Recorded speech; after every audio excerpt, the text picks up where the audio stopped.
Joining me now for more reaction to all of this, former U.S. Attorney Brett Tolman and Florida Congressman Matt Gaetz. I mean, there's already a criminal referral against Nellie Orr. There probably should be one, in my judgment, against Bruce Orr, but we'll wait and see. I want to tackle another subject with you, Congressman Gaetz. We now learn, you can read about it in the Daily Caller, that according to a Senate report, every single Hillary Clinton email was sent secretly to a cryptic Gmail address, including classified documents. So you've got potentially hundreds, if not thousands, of documents that are sensitive, if not classified. They can easily be hacked on a Google server.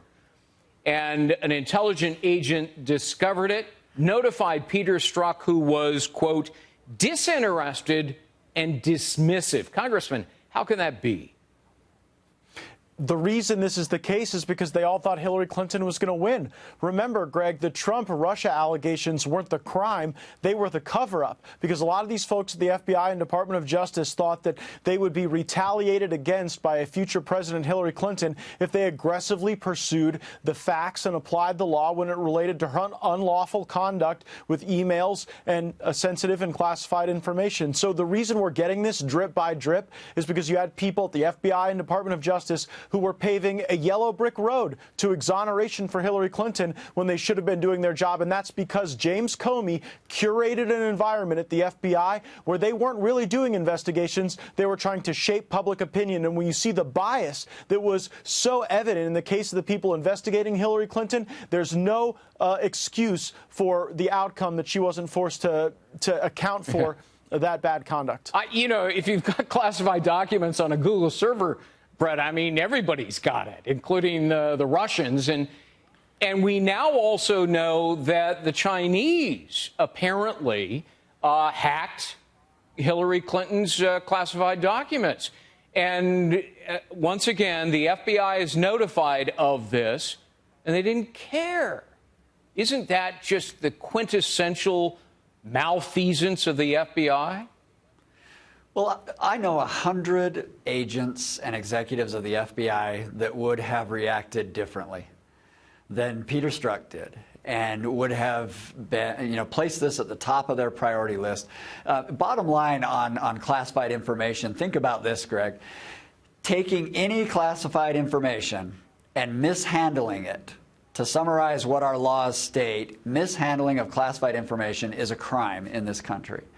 You know, perhaps the only one that's a bit relieved tonight is Hillary Clinton, because the story doesn't seem to come back to focus on the fact that she has a private server, and these emails are on a private server, and those emails end up going to a more public place. By her instruction, you have to believe it's by her instruction. She hired the company, and they put it on that public place for anyone to potentially see it. And let's face it, right now and back then, China is absolutely one of our top threats to this country's national security. Paul Gambetta is the IT guy who worked for Hillary Clinton, and unbelievably, Congressman, he got immunity from the FBI in exchange for nothing, which in my almost 40 years as a lawyer, I've never heard of that, never seen that before. He gets immunity from prosecution, and now he's refusing to even cooperate or talk to the DOJ Inspector General.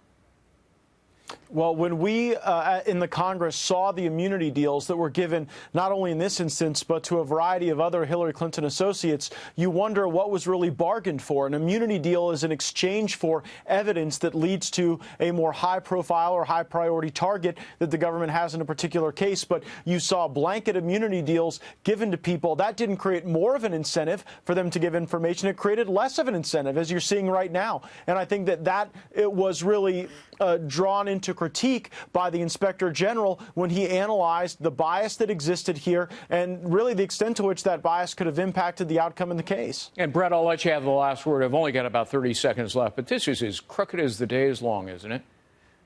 Well, it is. In 20 years of practicing federal criminal law, I was never able to get blanket immunity Not for a cooperator that I wanted DOJ to give immunity, not for when I became a defense attorney, not for any of my clients.